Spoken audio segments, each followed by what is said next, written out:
Good morning. आप कैसे हो सब? आशा करता हूँ अच्छे ही होंगे। Good good morning morning sir. Sir. आज राहुल कौन सा टॉपिक पढ़ने वाले हैं? सर आज पढ़ना चाहते हैं कि सरकार कर्ज कहाँ कहाँ से लेती है। चलो राहुल, आपने कहा है तो आज यही टॉपिक शुरू करेंगे। टॉपिक का नाम होगा कि केंद्र सरकार कर्ज कहाँ कहाँ से लेती है। सर सरकार कर्ज क्यों लेती है? क्योंकि सरकार का कर्ज आय से ज़्यादा होता है, इसलिए सरकार कर्ज लेती है। सर सरकार कर्ज कहाँ से लेती है?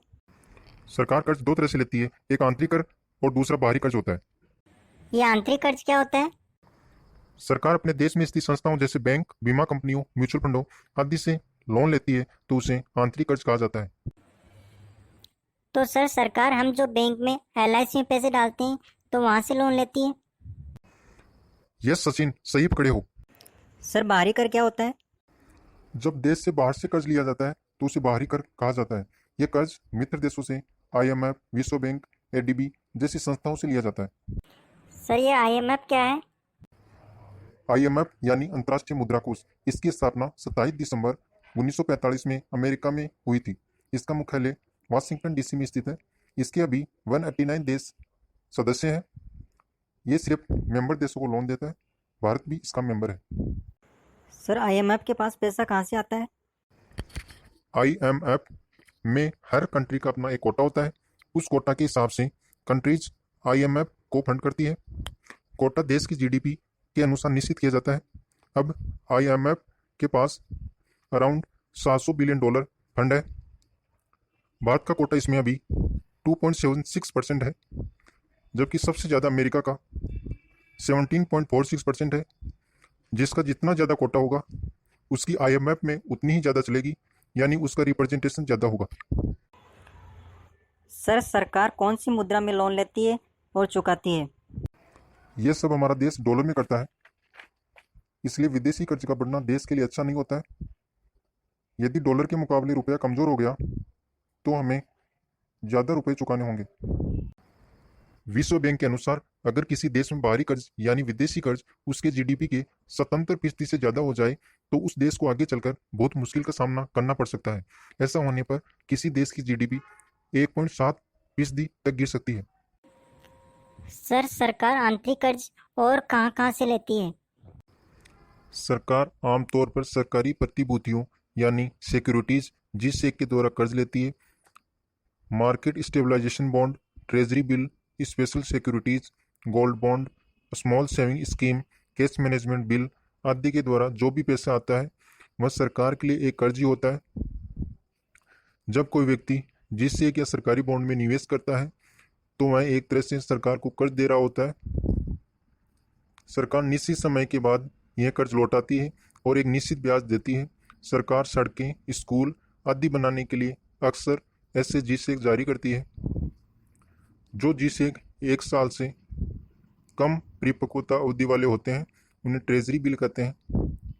1 साल से ज़्यादा के GSEC को सरकारी बॉन्ड कहा जाता है।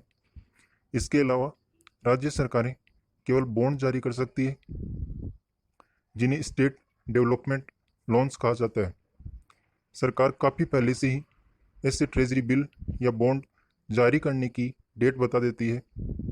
आमतौर पर ऐसी सरकारी प्रतिभूतियों में बैंक, बीमा कंपनियों, वित्तीय संस्थान, म्यूचुअल फंड, पेंशन फंड आदि संस्थागत निवेशक निवेश करते हैं। साल 2001 से इसमें आम निवेशकों यानी सभी लोगों को निवेश करने का अधिकार दिया गया, लेकिन आम निवेशकों के लिए सिर्फ 5% हिस्सा मिलता है। यानी यदि कोई जिससे 100 करोड़ रुपए का है तो सिर्फ 5 करोड़ रुपए आम जनता से लिए जाएंगे।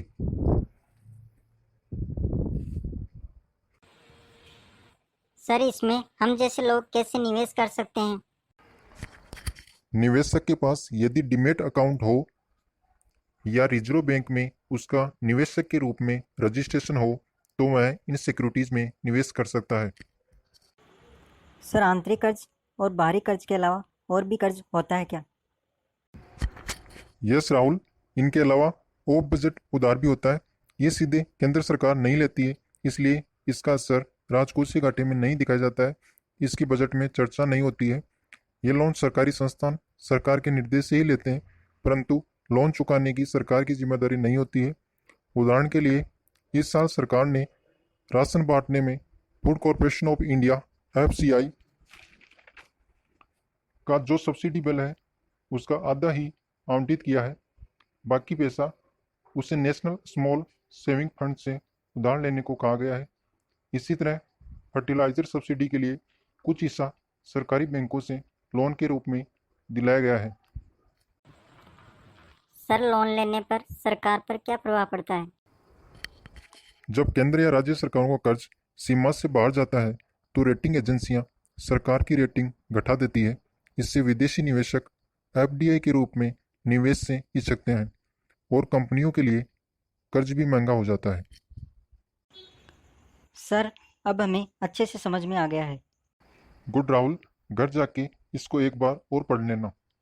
Thank you thank you sir. Sir. Welcome welcome.